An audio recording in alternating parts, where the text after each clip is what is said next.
Gió vắng hát thì thầm đến bên tôi như thật gần. Gió muốn nói điều gì tha thiết. Gió vắng nhắc một người đã ra đi không trở lại, lỡ mất chuyện tình không thể quên. Bước những chuỗi ngày dài ấp ôm bao đêm huyền diệu, ánh mắt ấy giờ này xa lắm. Thoáng phút chốc giật mình, ngỡ như em đang thật gần. Gió đánh thức vì tôi ngủ mê. Thắp ánh sáng bước qua đêm thâu, chờ mong ngày mai khát vọng.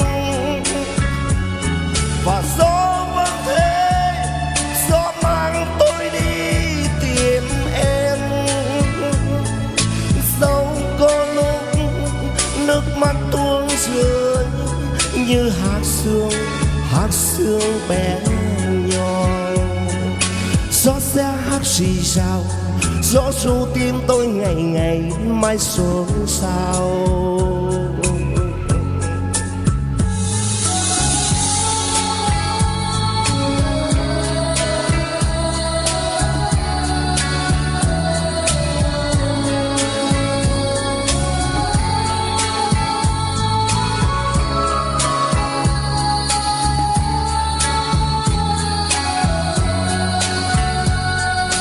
Gió vắng hát thì thầm đến bên tôi như thật gần.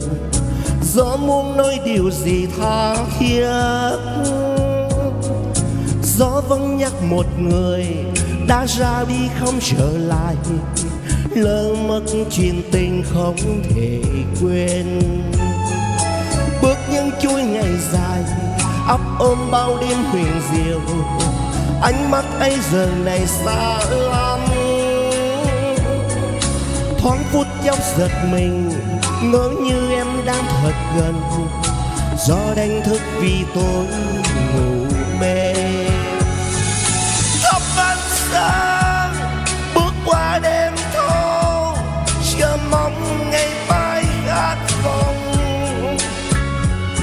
Và gió vẫn thế, gió mang tôi đi tìm em. Dẫu có lúc nước mắt tuôn rơi như hạt sương bé nhỏ.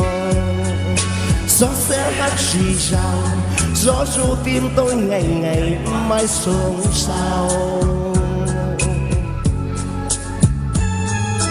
Gió sẽ hát rì rào, gió ru tim tôi ngày ngày mai xôn xao. Gió sẽ hát rì rào, gió ru tim tôi ngày ngày mai xôn xao.